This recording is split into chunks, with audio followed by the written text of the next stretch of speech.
for Monday, December 12th, 2024. Actually, no.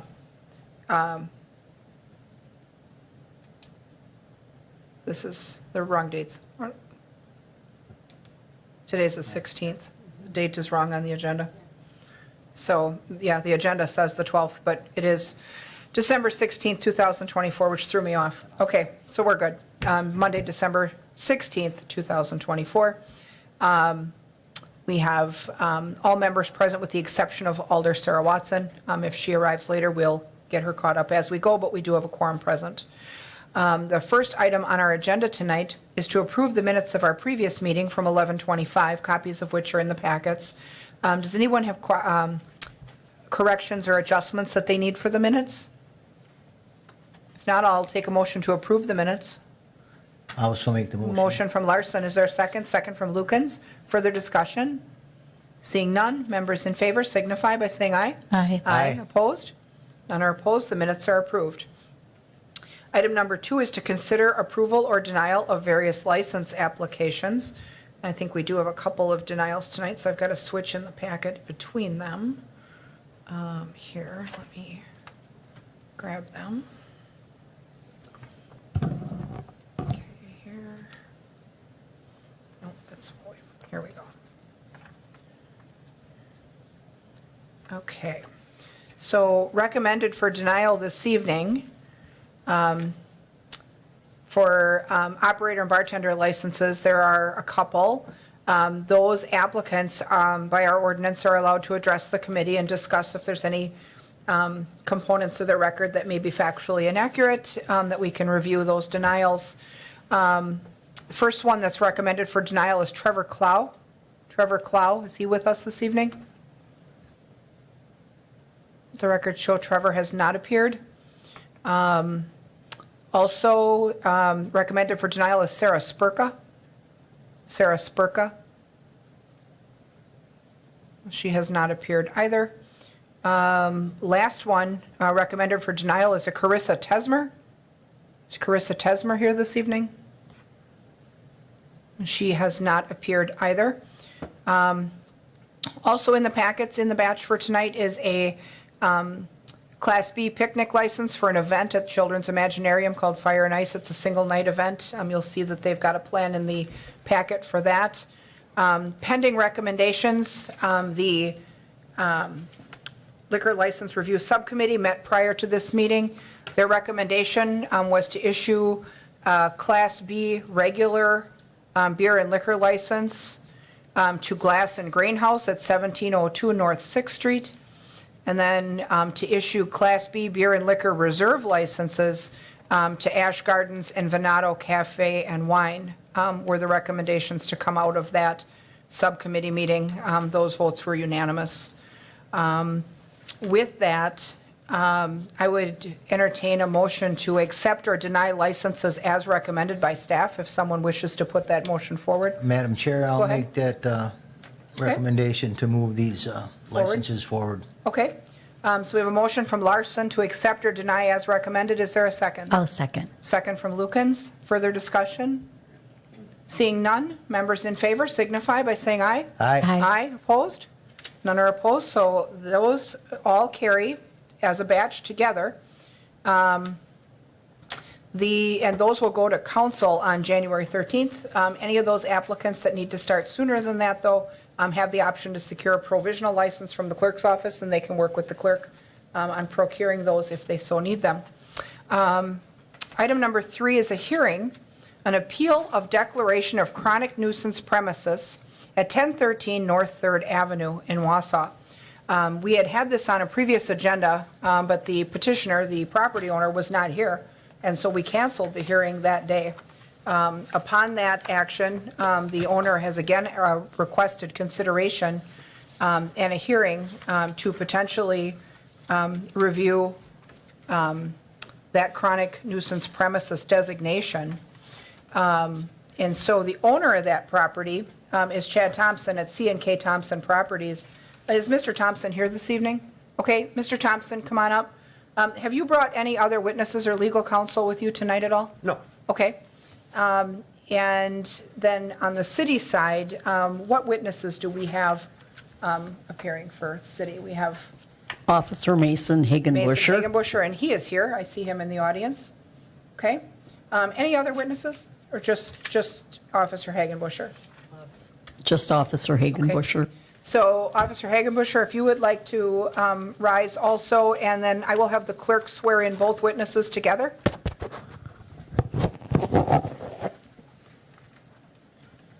Okay, I'll have you both raise your right hand. Do you solemnly swear that the testimony you shall give in this matter shall be the truth, the whole truth, and nothing but the truth, so help you God? Yes. Okay, thank you. Okay, thank you for that. Mr. Thompson, do you have any paper evidence exhibits that you want to be, have entered into the record? No. Like paperwork or anything? Okay, No. perfect. Anything from the city that we have in terms of written exhibits? Well, you have the chronic nuisance premises letter, which was Yes. put in the packet, Yep, and the notice of hearing. notice of hearing, and I we also believe there have a was a- letter that we received from Mr. Thompson. The letter from Mr. Thompson dated October 7th, and I believe, was there a picture of a piece of paper on a doorway? There is, like the posting notice? Yes. Yes, okay. So we'll show that all of those exhibits are part of the record for this hearing. Mr. Thompson, you received notice of this hearing in advance, correct? The first time came the day after the meeting was scheduled. That's Okay, why I wasn't here the that's- first time. That's what I heard, and Yep. so, yep, okay, and so you did receive the second service though, I right? did, For and a tonight's? phone call, so that was good. Perfect, Yep. okay. Just want to make sure that you were properly served with that notice, so that's part of this as well. Okay, so let me see here. So I believe our respondent goes first. And so, Mr. Thompson, now you received the chronic nuisance notification letter, looks like in late September on 9/25? Yes, As a result of activity that had taken place with a tenant at that property, correct? correct. Okay, I guess if you could just walk us through Sure. what took place there from your perspective, and we'll go from there. I mean, as far as evidentiary rules and relevance of testimony, if there's any objection to that, obviously I'll rule on those, but we're fairly informal here. As long as we're not repeating ourselves, we're pretty lenient on what testimony you can offer, so Okay. go ahead and talk to us. Officer Hagenbusher, if you'd like to have a seat while he's talking, you're welcome to do that, but we'll bring you up after. Thank you. Okay, go ahead, Mr. Thompson. I had a tenant, I believe September 1st, he moved in and he started having all these people coming and going. He was supposed to be a single guy. I do have security cameras up around the building, and there was one individual, I wasn't sure who he was, but he was staying at that property. And all these late night activity was going on, and I don't know if they were strippers or what, but they were young ladies coming and going, and then there was going to be a fight in the back parking lot, and then the one guy who was not a tenant, but he was in and out of this unit, had said, just stop this, I don't need cops coming around, I got a half a brick upstairs.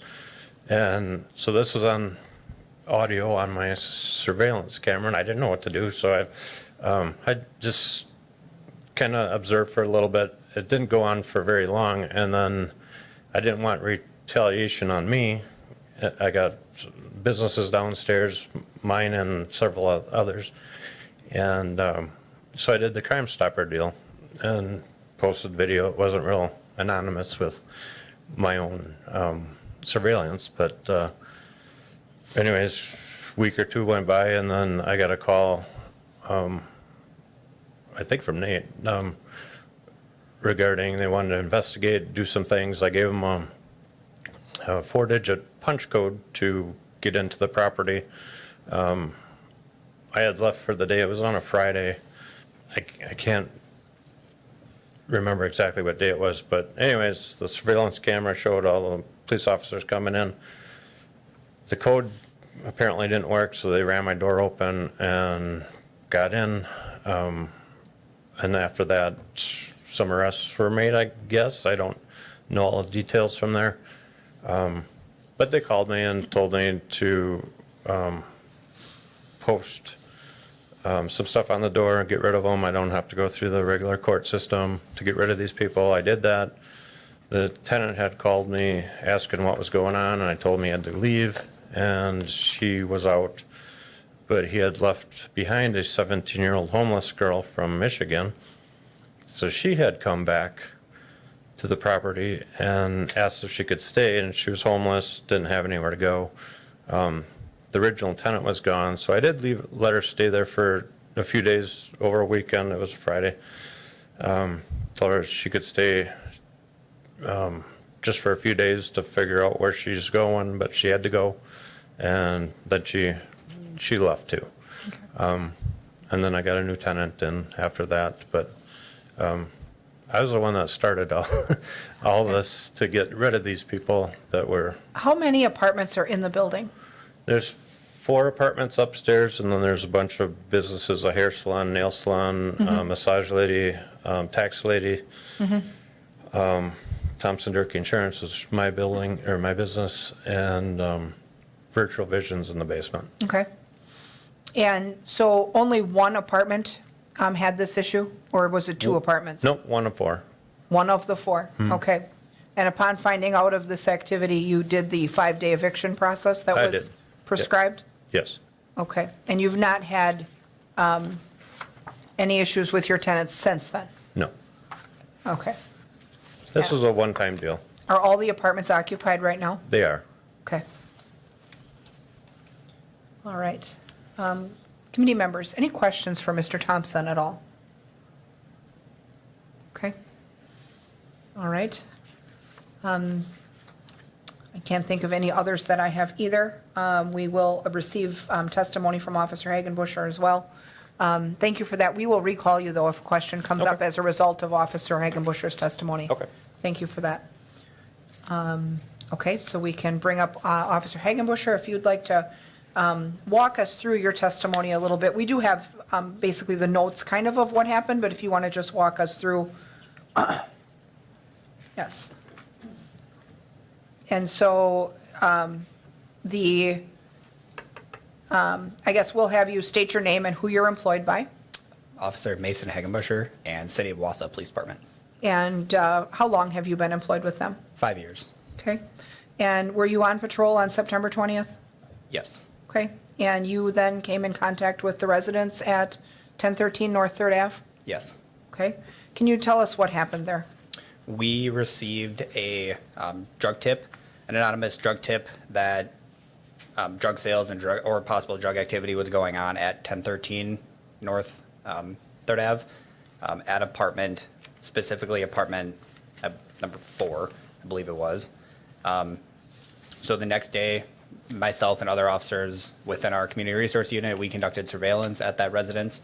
Some other officers saw multiple people leaving the apartment. After that, a traffic stop was made. Drugs and a large amount of cash were seized from the residence, were seized from the vehicle of the traffic stop. One person was taken to jail out of it. During that traffic stop, multiple people were interviewed as well. They confirmed that they did come from the apartment that we were watching. They did confirm that they were smoking marijuana in the apartment earlier that day and the day prior. Based on all that, based on the tip that we also got from about possible drug activity going on at this residence, we drafted a search warrant for it. Once that was approved, we executed it. We did have cooperation from the landlord at the time. He did provide the door code for it. For whatever reason, the officer was struggling with it. It didn't actually work during the execution of the warrant. So we did force entry. There was nobody there at the time. During the search of the residence, we located additional drugs, drug paraphernalia, and other like similar kind of packaging material. So we took all of that. The 2 tenants that were there, they were both charged with maintaining a drug trafficking place. One of the tenants was charged with possession of drug paraphernalia, and the other tenant was who was arrested earlier that day, was charged with possession with intent cocaine, possession marijuana, and then possession drug paraphernalia as well. Once we left, we notified the landlord of what happened, and then that's when the chronic nuisance property was declared and then sent. Okay. And was this your first, I guess, encounter with this particular building, apartment, or landlord? Yes. Okay. And the notes to which I refer is the letter that was sent to him on 9/25 that was authored by Officer Michael Grund. You recognize this letter that was Yes. sent to the owner? The committee has that as well. How was this served?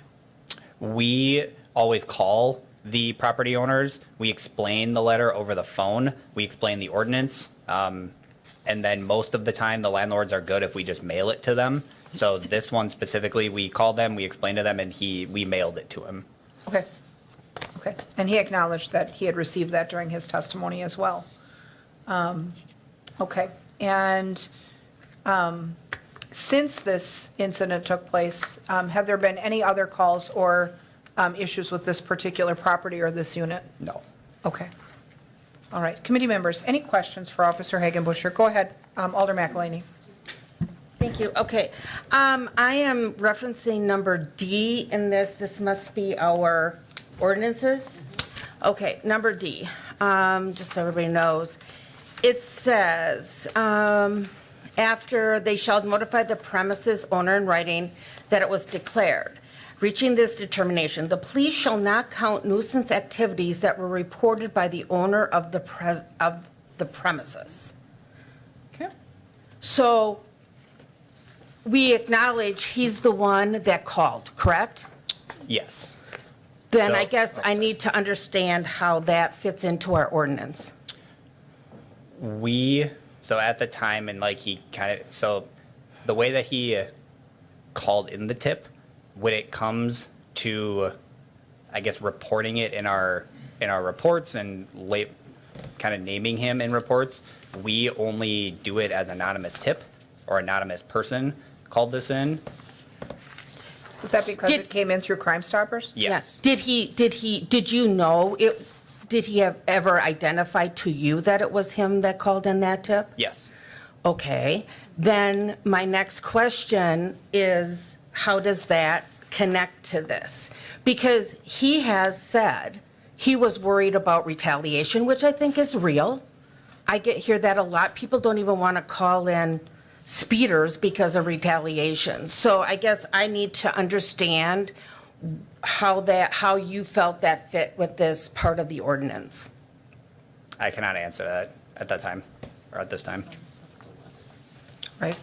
Well, and Officer Hagenbusher is not the officer who authored the letter and issued the chronic nuisance designation. The chronic nuisance designation or assignment for property is essentially one tool in the toolbox that, they have in terms of enforcement for things like this. Does anyone have any additional questions for Officer Hagenbusher about either his involvement or the facts of the matter? Go ahead, I Alder just Larson. have one question. Has the landlord been cooperative with you? When this happened, yes. Yes, with Yep. with you and the police force? Yes. Okay, thank you. All right. I don't think I have any additional questions. Committee members, any? Looks like they do not. With that, the committee deliberates these in closed session. So we have the option, I think if we've, feel that we have received sufficient information from both parties, we could convene in closed session to deliberate this. And then we return from closed session where we dispense our findings of fact and our legal conclusions to decide if we will or will not uphold the chronic nuisance designation. So with that, thank you for your testimony, Officer Hagenbusher. Yep. You can certainly have a seat. Would someone like to read the closed session language under item 3?